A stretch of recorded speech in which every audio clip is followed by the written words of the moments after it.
दाद देते हैं इस लड़की की, इस लड़की की हिम्मत को, इसके परिवार की हिम्मत को। इसके पिता को भी मार दिया, उसके वकील को भी मार दिया। इससे ज्यादा और अन्याय क्या हो सकता है? लेकिन वो हिम्मत नहीं हारी, उसने अपने आप को खड़ा करती रही। बड़ी दुख की बात है कि किस टेक्निकल रीजन से इसको उसकी इम्प्रिजनमेंट को सस्पेंड करा दिया गया। एक सुप्रीम कोर्ट के कोर्ट ने और वो भी आज छुट्टियों के दिनों में, हाउ दे डिड, तो इन्होंने अन्याय को वापस न्याय दे दिया। सो मैं ही समझती हूँ कि एक विश्वास जगाया हमारे में कि अगर लड़ो और एक कलेक्टिव वॉइस और एक जगह मिलके न्याय के लिए लड़ो, अपने लिए न्याय के लिए लड़ो, तो न्याय कहीं ना कहीं मिल जाता है। Honourable supreme court. ये किरण बेदी जी हाँ उसी पार्टी से हैं जिस पार्टी से कुलदीप सिंह सेंगर जैसे दरिंदों को संरक्षण मिल रहा था। यही वो महिला शक्ति है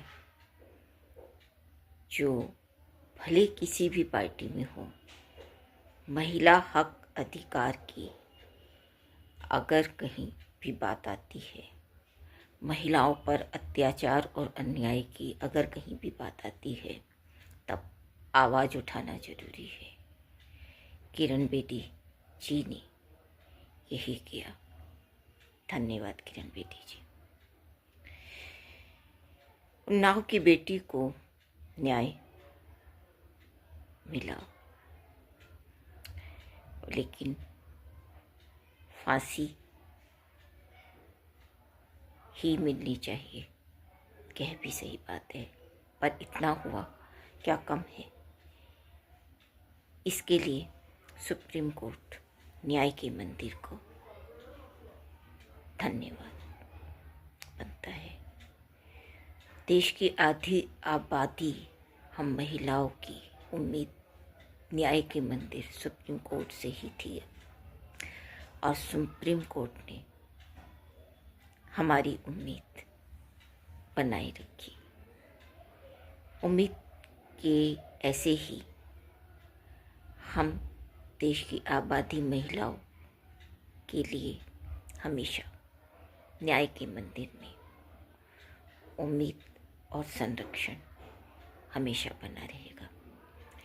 मैंने भी यही कहा था और मेरी तरह सभी की मांग यही रही, उम्मीद यही है कि कुलदीप सिंह सेंगर जैसे दरिंदों को फांसी, और सिर्फ फांसी की ही उम्मीद न्याय के मंदिर सुप्रीम कोर्ट से देश की आधी आबादी करती है।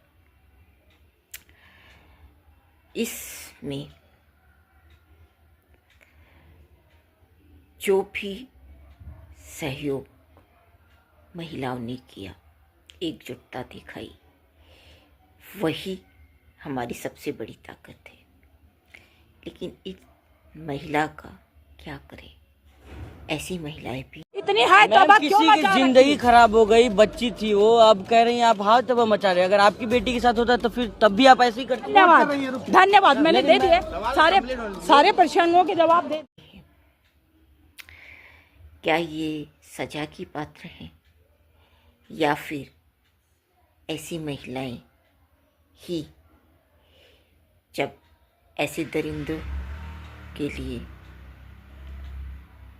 सपोर्ट का काम करती हैं, शह का काम करती हैं, तो ऐसी महिलाएं ही उन्नाव की बेटियों जैसी पीड़िताओं को न्याय नहीं मिलने देती और बच जाते हैं ऐसे दरिंदे कभी कभी। इस दरिंदे की बेटी भी अब कुछ कह रही है, लेकिन क्या ये बेटी समझ पा रही है उस पीड़ा को, उस दर्द को जो उन्नाव की इस बेटी ने सहा? जरा सोचो ना। आप बेटी हैं इस दरिंदे की, यह आपकी बदकिस्मती है, लेकिन आप ऐसे दरिंदे की सपोर्ट के लिए बात कर रही हैं। यह देश की आधी आबादी का दुर्भाग्य है। पुनः सुप्रीम कोर्ट का धन्यवाद कि आजकल शीतकालीन अवकाश है, उसके बावजूद यह केस सुना गया और फैसला पुनः जैसा पहले था उसे ही बरकरार रखा गया। शुक्र है। प्रश्न चिन्ह लगा रहता कि हम कैसे भारत में रह रहे हैं। धन्यवाद सुप्रीम कोर्ट का पुनः। मैं सुनीता राजेश्वर, अध्यक्ष परिणी। जय हिंद, जय भारत।